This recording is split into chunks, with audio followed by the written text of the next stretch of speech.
সবাই ছোটাছুটি করছে, গোকুলবাসী চিৎকার করে বলেছে, কৃপা করো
পড়েছি বিপদে, রাখো হে শ্রীপদে, অন্তর্যামী নারায়ণ নারায়ণ, বিপদে রাখো হে শ্রীপদে, অন্তর্যামী নারায়ণ, কৃপা করো ভগবান,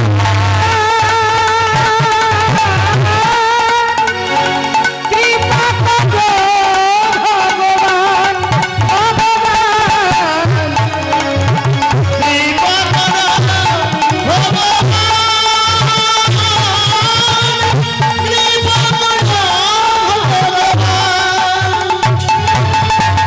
চিৎকার করে ডাকছেন, ত্রাহি ত্রাহি রব। বৃন্দাবনে ঝড় ঝঞ্ঝা মুষলধারে বৃষ্টিপাত বজ্রপাত শুরু হয়ে গেল। যখন বৃষ্টি বজ্রপাত ঝড় ঝঞ্ঝা শুরু হয়ে গেল, ত্রাহি ত্রাহি রব ভগবান ইশারা করে সঙ্গে সঙ্গে গোবর্ধনকে কনিষ্ঠ অঙ্গুলিতে ধারণ করলেন। নিতাই গৌর প্রেমানন্দে হরি বল। গোবর্ধনকে কনিষ্ঠ অঙ্গুলিতে ধারণ করে ইশারায় সবাইকে ডাকছেন, এসো। সবাই এই পর্বতের নিচে, গোবর্ধনের নিচে সবাই আশ্রয় না, একে একে সবাই এসে আশ্রয় নিলে। একদিন, দুদিন, 3 দিন করতে করতে ঝড় ঝঞ্ঝা কিছুতেই বন্ধ হয় না। কিন্তু ভগবান চিন্তা করছে, এইভাবে ঝড় ঝঞ্ঝা দিলে ভগবান সেই গিরি গোবর্ধনকে ধারণ করেই, যখনই গোবর্ধনকে ধারণ করে রেখেছেন, সবাই তার মধ্যে আশ্রয় নিয়েছেন। একদিন, 2 দিন, 3 দিন, 4 দিন করে যখন চলে যায়, ইন্দ্রদেব তখনও দেখলেন যে তার চরণে এখনো পুষ্পাঞ্জলি পড়ল না। পুষ্পাঞ্জলি পড়ল না দেখে আরো প্রবল বেগে ঝড় বৃষ্টি শুরু হয়ে গেল। এই যে অহংকার, বৈষ্ণব পদাবলিতে বলেছে, অহংকারে মত্ত হইয়া নিতাই পদ পাশরিয়া, অসত্যরে সত্য বলে মানে। অহংকার হলো পতনের মূল। অহংকার থাকলে মানুষ চাইলেও, মনে যদি অহংকার থাকে, সে কোনোদিন শিখরে উঠতে পারবে না, কি তাই না? মনে যদি আমার অহংকার থাকে, আমি যদি চাই আমি শিখরে উঠবো, কোনোদিন আমার দ্বারা সম্ভব নয়। কেন? আমার মনে অহংকার বর্তমান। যে অহংকারের গুণে মহাভারতে আপনারা সবাই প্রমাণ পেয়েছেন। মহাভারতের দুর্যোধন ভগবানকে কাছে থেকে দেখেও অহংকারের জোরে, অহংকারের বশবর্তী হয়ে ভগবানকে চিনতে পারেননি। যার জন্য কুরুক্ষেত্রের যুদ্ধে 100 ভাই থাকার সত্ত্বেও কুরুক্ষেত্রের যুদ্ধে অহংকারে তাদের পতন হয়েছে। ভগবানকে যদি চিনতে পারত, ভগবানকে যদি বুঝতে পারত, তাহলে ওই কুরুক্ষেত্রের যুদ্ধে অন্তত একজন বংশে বাতি দেবার মতো থাকতো। তবে কথাটা বলি বটে, বংশে বাতি দেওয়ার মতো ছিল না, কিন্তু আসলে কি ছিল না? কি বাবা, আসলে কি বংশে বাতি দেবার মতো ছিল না? ধৃতরাষ্ট্র, ধৃতরাষ্ট্র যেমন ধৃতরাষ্ট্র অন্ধ ছিলেন, তার ছেলে ছিল যুবরাজ দুর্যোধন। এই যে ধৃতরাষ্ট্র, পাণ্ডু আর বিদুর 3 ভাই, ধৃতরাষ্ট্র, পাণ্ডু, বিদুর, এই যে 3 ভাই, এই যে 3 ভাইয়ের মধ্যে বলুন দেখি, বিদুর কি? বিদুর হলো দাসীপুত্র, এটাই তো নাকি? বিদুর দাসীপুত্র, ঠিক তেমনি দাসীপুত্র একটা ছেলে বেঁচে ছিল ধৃতরাষ্ট্রের। তার নাম কি? তার নাম হলো যুযুৎস। দুর্যোধনেরা 100 ভাই মারা গেছে কুরুক্ষেত্রের যুদ্ধে, কিন্তু দাসীপুত্র একজন বেঁচে ছিলেন, তার নাম ছিল যুযুৎস। তাকে স্বীকার করেনি, ওই রাজপ্রাসাদে তাকে কেউ মান্যতা করেনি, তাই সে প্রাসাদে থাকতো না, কৃষ্ণের চরণ শরণ নিয়েছে। কৃষ্ণের চরণ শরণ নিয়ে বেঁচে ছিল যুযুৎস, কিন্তু সে প্রাসাদে কোনোদিন আসতে পারেনি। কেন না, দুর্যোধনকে অনেক করে বলেছিল যে ভাই তুমি ভগবানের চরণ আশ্রয় করো, কিন্তু ভগবানের চরণ আশ্রয় করেনি বলে তারা 100 ভাই মারা গেল। শুধু এই 100 ভাই যে মরেছে দুর্যোধনরা তা নয়, অহংকার যার মধ্যে আছে সেই পতন হয়েছে। তার প্রমাণ কৃষ্ণ ভগবান হলেও কৃষ্ণের ছেলে যার নাম হলো শাম্ব, সেও কিন্তু অহংকারের গুণে পতন হয়েছে। আপনারা মহাভারত খুললেই দেখতে পাবেন, জাম্বুবতীর ছেলে শাম্ব কৃষ্ণের, যখন জাম্বুবতীর সন্তান হচ্ছিল না, ঠিক এমন সময় শিবের আরাধনা করে কৃষ্ণ আর জাম্বুবতী, শিবের আরাধনা করে একটি সন্তান হয়, যার নাম রাখলো শাম্ব। আর এই শাম্ব নাম রেখেছিলেন, ভগবান শিবের কাছে চেয়েছিলেন আমি কৃষ্ণ যেমন সুন্দর, আমার স্বামী যেমন সুন্দর, তার থেকে অধিক সুন্দর আমি একটি সন্তান চাই। যখন অধিক সুন্দর সন্তান চাইলে ওই শাম্ব সুন্দর সন্তান বটে, কিন্তু মনে তার এত অহংকার, কোনোদিন কাউকে সম্মান করতে শেখেনি, কোনোদিন কাউকে সম্মান করতে শেখেনি। মুনি ঋষিরা এলেই সবাইকে অপমান করে কথা বলতো। এমনকি দ্বারকায় যখন বসেছিল দেবশ্রী নারদ, বশিষ্ঠদেব, বিশ্বামিত্র সবাই, ঠিক সেই সময় শাম্ব কি করলেন? শাম্ব উদরে কিছু কাপড় দিয়ে, উদরে কিছু কাপড় দিয়ে নারীর বেশ ধারণ করে, মেয়ে ছেলের বেশ ধারণ করে, উদরে কাপড় দিয়ে কি করলেন? প্রসূতির ন্যায় মুনি ঋষির সামনে গিয়ে দাঁড়িয়ে বলছেন, তোমরা তো মুনি ঋষি, বলো দেখি আমার কি সন্তান হবে, ছেলে হবে না মেয়ে হবে? যখনই শাম্ব মেয়ে ছেলের বেশ ধরে, মানে মেয়ে ছেলে সেজে শাড়ি পরে গর্ভের নেয়, উদরে কিছু বসন দিয়ে সামনে গিয়ে দাঁড়িয়ে বলেছে, বলো আমার ছেলে হবে না মেয়ে হবে, তোমরা তো মুনি ঋষি সাধনা করো, বলো দেখি কি হবে।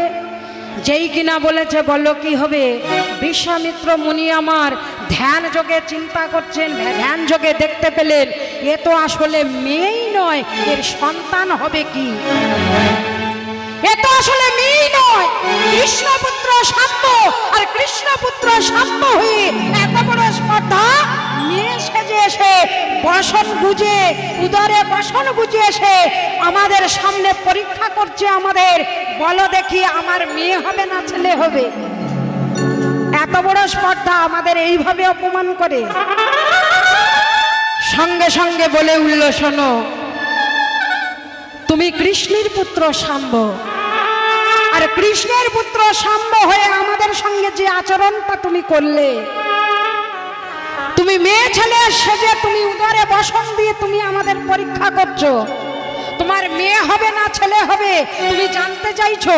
আমি বিশ্বামিত্র আমি অভিশাপ দিলাম, তুমি শাম্ব হয়ে আমাদের অপমান করছো, কৃষ্ণের পুত্র হয়ে অভিশাপ দিলাম, মেয়েও হবে না ছেলেও হবে না, তোমার গর্ভে যে আছে প্রসূতির ন্যায় তুমি মুষল প্রসব করবে। যেমন মেয়েরা প্রসব যন্ত্রণা ভোগ করে সন্তান হয়, সন্তান প্রসব করে, ঠিক তেমনি প্রসব যন্ত্রণা ভোগ করে তুমি মুষল প্রসব করবে। যখনই বললেন মুষল প্রসব করবে, শাম্ব আমার ফিরে গেলেন অন্দরমহলে। প্রসূতির ন্যায় সেই গর্ভকে আর ভাঙতে পারলেন না, যে উদরে বসন দিয়ে রাখলেন সেটাকে আর বসনগুলো বের করতে পারলেন না। কি হলো, সেই উদরে তৈরি হয়ে গেল মুষল। আর প্রসূতির নেই প্রসব যন্ত্রণা ভোগ করে শাম্ব প্রসব করলে মুষল প্রস্তর খণ্ড। প্রস্তর খণ্ড যখনই প্রসব করলেন, উগ্রসেন রাজার কাছে খবরটা চলে গেল। উগ্রসেনের কাছে খবর চলে গেল যে বিশ্বামিত্রের অভিশাপে কৃষ্ণের ছেলে জাম্বুবতীর ছেলে শাম্ব মুষল প্রসব করেছে। কথাটা শুনেই চিন্তায় পড়ে গেলেন উগ্রসেন। খবর পাঠালেন, যাও ওই মুষলকে প্রস্তরের গায়ে ঘষে ঘষে চূর্ণ করে দাও। নদীর তীরে গিয়ে প্রস্তরের সঙ্গে প্রস্তর ঘষে চূর্ণ করছে, কিন্তু চূর্ণ করতে করতে ওই চূর্ণ ভাসতে ভাসতে নদীতে ভাসতে ভাসতে যখনই তীরে উঠল, সেই প্রস্তরের চূর্ণ থেকে তৈরি হয়ে গেল নলখাকড়ার বন। যে নলখাকড়ার বনকে দিয়ে সেই লাঠি তৈরি করে যাদবরা সুরাপান করে তারা লাঠালাঠি করে যুদ্ধ করেছে। শুধু তাই নয়, একটু প্রস্তর খণ্ড ছিল, ভাবলো এতে আর কি হবে, কি করলেন সেটাকে নিয়ে জলে ফেলে দিল। জলে যখনই ফেলে দিল, মাছ ভক্ষণ করলো। সেই মাছটা যখন জেলের জালে ধরা পড়ল, জেলে বাজারে মাছটা বিক্রয় করলো, কিনলো কে? কিনলো জরা ব্যাগ। আর জরা ব্যাগ সেই ফলাটাকে পেয়ে প্রস্তরের গায়ে ঘষে ঘষে তাকে সুন্দর করে তীরের ফলা তৈরি করে নিল। যে তীরের ফলা দিয়ে কৃষ্ণ লীলা অবসান করেছিল। জরা ব্যাধের তীরে তো লীলা অবসান করলো, সেই জরা ব্যাধের তীরটা ছিল ওই শাম্বের প্রস্তর খণ্ড। যে শাম্ব প্রস্তর খণ্ড প্রসব করেছিলেন তার কিছুটা অংশ।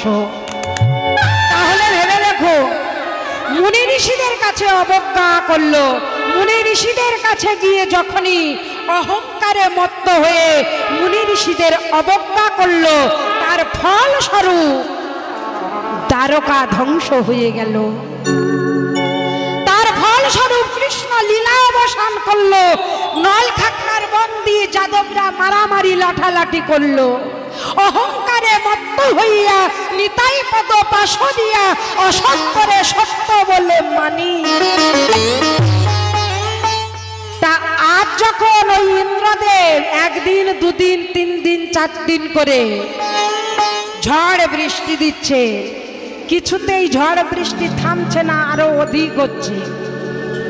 যখন আরো অধিক হয়ে যাচ্ছে, কিন্তু কৃষ্ণ তো সবাইকে আশ্রয় দিয়ে রেখে দিয়েছে। কৃষ্ণ সবাইকে আশ্রয় দিয়ে রেখে দিয়েছে। 1 দিন 2 দিন 3 দিন 4 দিন 5 দিন 6 দিন করে উপস্থিত হলো, তবুও ব্রজবাসী আমার ইন্দ্রদেবকে পূজা করলেন না। এদিকে দেখুন, এদিকে কি হলো না, এদিকে আমার রাধারানী, ললিতা, বিশাখা, ইন্দুরেখা এরা সবাই চলেছেন, গিরি গোবর্ধন ধারণ করিয়াছেন গোবিন্দ, তাই চলেছেন দর্শন করতে।